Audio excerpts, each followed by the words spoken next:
Benvenuti ad AgriNews, il TG dell'agricoltura, firma di Veneto Agricoltura in collaborazione con CSQA, Bioagro, Intermizo e ARPAV.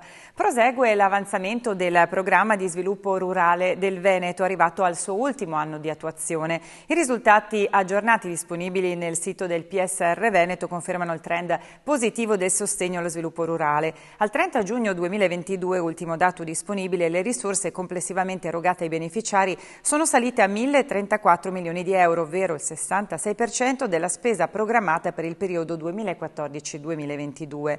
Alla stessa data, inoltre, risultano complessivamente finanziate oltre 62.000 domande, pari all'82% delle domande presentate e prese in carico dall'organismo pagatore Avepa. Per quanto riguarda gli investimenti delle aziende agricole, la Regione del Veneto ha impegnato finora il 77% delle risorse disponibili e liquidato il 58% per un totale di 337 milioni di euro erogati e 6.300 interventi finanziati in tutto il Veneto. Il sostegno agli ambienti agroambientali invece al momento ha raggiunto l'82% di risorse liquidate rispetto a quelle programmate, per un totale di 244 milioni di euro erogati e oltre 12.000 domande finanziate. 15 gruppi di lavoro impegnati in Bionet 2022. Si è concluso il programma della rete regionale per le biodiversità di interesse alimentare e agrario del Veneto. Conservare un patrimonio genetico territoriale di interesse agrario ed alimentare. L'obiettivo di Bionet, il programma della Regione Veneto per la salvaguardia della biodiversità di quelle risorse a rischio estinzione, non solo mantenerle, ma anche diffonderle.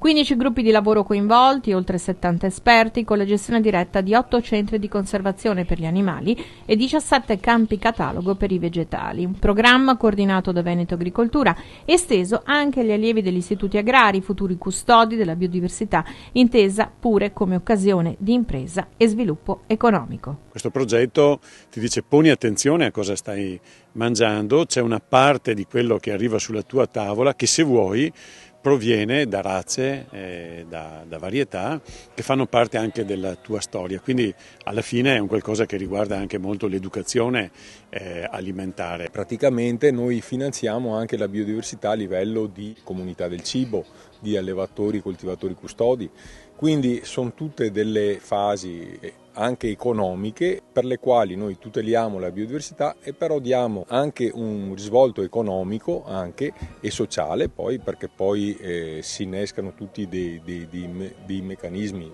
penso, benefici nel territorio per far sì che l'economia si sviluppi in modo coerente e anche rispettoso dell'ambiente. Sono già 3 le comunità del cibo sorte con l'intento di favorire la diffusione del consumo delle specie antiche, grazie ad accordi con la filiera distributiva agroalimentare. Uno degli impegni fondamentali di queste comunità del cibo negli anni a venire è proprio quello di creare le condizioni, quel tipo di organizzazione logistica che rappresenta la vera criticità nei diversi territori, trovando delle sinergie con distributori locali, con tutto il sistema alberghiero locale. Con questo progetto siamo riusciti a mettere, come diciamo noi, in cassaforte l'antico patrimonio di razze animali e di varietà vegetali che caratterizzano l'essere veneti.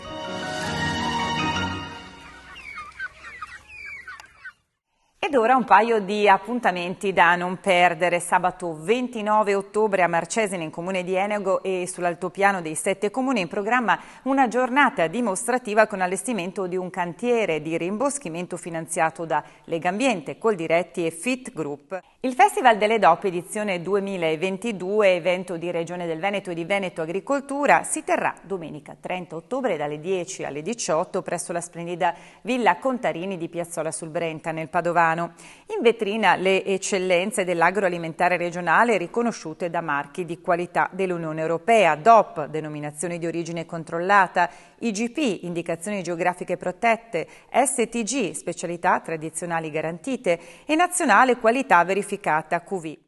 Come sempre spazio al nostro agrometeo a cura di ARPAV, l'Agenzia regionale di prevenzione e protezione ambientale del Veneto.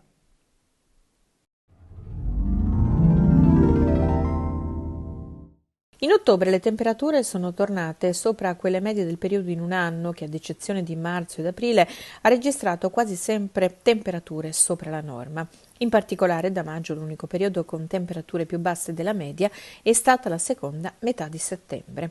Questa settimana il tempo sarà stabile, senza precipitazioni, almeno fino a venerdì, quando l'arrivo di correnti occidentali un po' più umide di origine atlantica potrà portare qualche pioggia. Le temperature continueranno ad essere superiori alla media, con massime giornaliere che in pianura si attesteranno in prevalenza intorno ai 22 o 24 gradi. Dalla terra alla tavola con i consigli dello chef Alessandro Mazzone.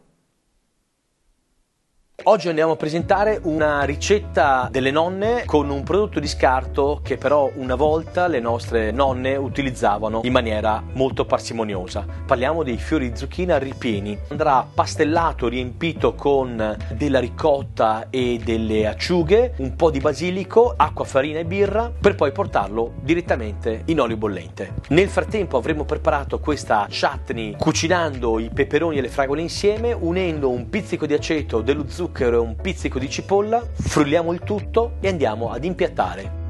Oggi andiamo a abbinare un prodotto della grandissima eccellenza italiana, in particolare padovana. Presentiamo oggi questo champagne dosaggio zero che viene prodotto in terreni di proprietà che si trovano a cavallo tra due eccellenze mondiali che sono Ceylon e Krug. Oggi possiamo definirlo l'unico champagne italiano. Grazie a tutti per l'attenzione, arrivederci da AgriNews.